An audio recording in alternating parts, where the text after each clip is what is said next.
खुलुमबाय दिनैनि Bodoland इंखं television studio हलाव आं मलेन बसुमतारी दिनैनि फुंबिलिनि गाहाय रादाबफोराव दं। आरबि दैमारिखौ बुथारग्रा हाग्रा बिफाननि दायनिगिरिफोरखौ एबसुआ गोरलैयै नागारा दिपेन बर'। रायजर दलनि एमएलए अखिल गगैया कक्राझार सिजेएमआव हेयारिं होफैदों।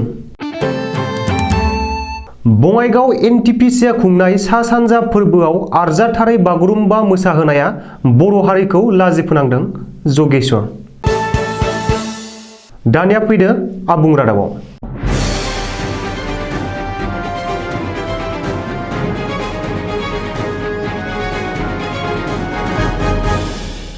कामरुप जिल्ला एबसुनि दैदेननायाव मंगलबार खालि आरबि दैमारिनो थार बिजिरनाय होनांगौनि थाखाय बक'नि बन्दाफारा आनसलिक जुनियर कलेजनि लांगोनानिफ्राय बन्दाफारा गेजेर फरायसालिनि गेवलां गेलेग्रा फोथारसिम हानजा सुरदों। मख'नो गोनांदि थांनाय 10 दिसेम्बर खालि बान्दाफारा गामिनि 2 बोसोर बैसोनि आरबि दैमारिखौ हाग्रा बिफाननि मावफारियाया लाथिख'आव गुलि गावगारनायनि जाहोनाव आरबि दैमारिनि गोदोनायाव गुलि नांनानै जायगायावनो जिउ गोमानो गोनां जादोंमोन आरो बिमा मुस्रिमा मालबिका दैमारियाबो गुलि नांजानानै गोब्राबै जोखोम जादोंमोन आरो आथिखालाव गुवाहाटी मेडिकेल कलेज हस्पिटालाव थैनायजों जुजिगासिनो दं। नाथाय दिनैबो आसाम सोरखारनिफ्राय खहा जानांनाय नखरखौ जेबो खौरां लाहैयैखौ मिरु एबसुनि आफादगिरि दिपेन बर'आ दुखु मोननाय फोरमायनानै आरबि दैमारिखौ बुथारग्रा दायनिगिरिफोरखौ एबसुआ गोरलैयै हगारनाय नङा होननानै आसाम सोरखारखौ बेनि सायाव थाबैनो आरबिनो थार बिजिरनाय होनांगौनि थाखाय खामानि मावनांगौ होननानै दाबि खालामदों। बक' बन्दाफारा ओनसोलनि रायजो राजाफोरा बेखायनो मंगलबार खालि खोला कामरुप जिल्ला एबसुनि दैदेननायाव आरबि दैमारिया थार बिजिरनाय मोननांगौनि थाखाय एबसु थुनलाइ आफाद आबोब दुबा आरसु इन्टारनेशनेल हिउमेन राइट्स आक्सु आरो बर' जातीय फरामनि गासैबो बिबानगिरि मोनहा जथायै गोलाव हानजा सुरनानै जाथायनि सायाव गोजौ थाखोनि नायबिजिरनाय आरबि दैमारिखौ गावथारनायजों सोमोन्दो थानाय साफ्रोमखौबो गोख्रों साजा होनाय आरबिनि बिमा मालबिका दैमारिखौ मोजाङैनो फाहामथाय होनाय आरो दुखुथिया नखरनो रांनि अनसुंथाइ होनायनि गासै मोनब्रै गाहाय दाबिफोरखौ लानानै बक' सार्कोल अफिसारनि जोहै आसामनि गिबि मन्त्रि डक्टर हिमन्त बिश्व शर्मा आरो आसामनि हाग्रा बिफाननि मन्त्रि परिमल शुक्ल बैद्यनो गोसोखांलाय गथायदों।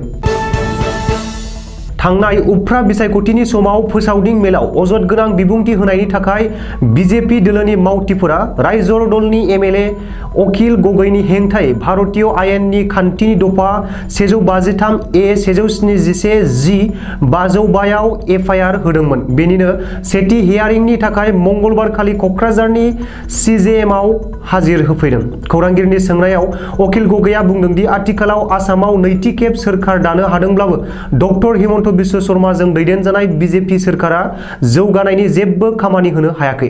मानो होनोब्ला बेनि गोबां फोरमान दं आरो दासिमबो एमएलए फान्डफोरखौ रावबो एमएलएनो रिलिज खालामनानै होनो हायाखै। नाथाय सोलो खालामनानै धोरोमारि बेले-बेजे थासारि सोमजिहोनो नाजानायखौसो नोजोराव गोग्लैदों होननानै अखिल गगैया बुंदों। लोगोसे बे खाबुआवनो बुंबावदों दि जुदि गिबि मन्त्रि डक्टर हिमन्त बिश्व शर्माया जौगानाय खामानि मावनायनि सायाव उदाङै दान्थे बिदान्थे खालामोब्ला बेखौ अखिल गगैया चेलेन्ज खालामनो राजि दं। बेनि अनगायैबो आथिखालाव बिटिसिनि मोन 16 बिफाननि खुंथाय गोहोखौ बिटिसि सोरखारनोनो होफिननांगौ होननानै अखिल गगैया बुंफैदों।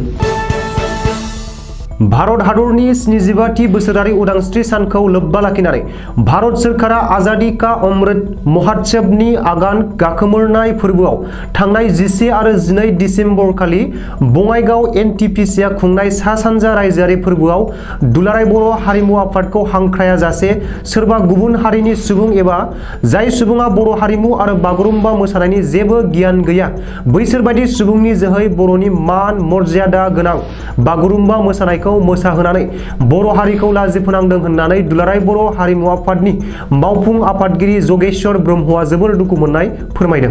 लोगोसे एनटिपिसि बङाइगावखौ सोंखारिदों। मानो होनोब्ला बर' हारिनि बे बागुरुम्बा मोसानायाव गावहानो गावारि देंखो आरो सुर आलादायै दंखायो। खाम सिफुं जथा आरो सेरजाजोंसो बेखौ मोसानाय जायो। नाथाय बे खेबाव बेफोरनि जेबो नुनो मोनाखै आरो असमिया हारिनि बिहु मोसानायाव जायफोर दामजुखौ बाहायनाय जायो बेफोरखौसो बाहायनायखौ नुनो मोन्दों। बेखायनो दुलाराय बर' हारिमु आफादा बेखौ गोख्रोङै सोंखारियो होननानै जगेश्वर ब्रह्मआ खौरांगिरि मेल खुंनानै बे बाथ्राखौ बुंदों।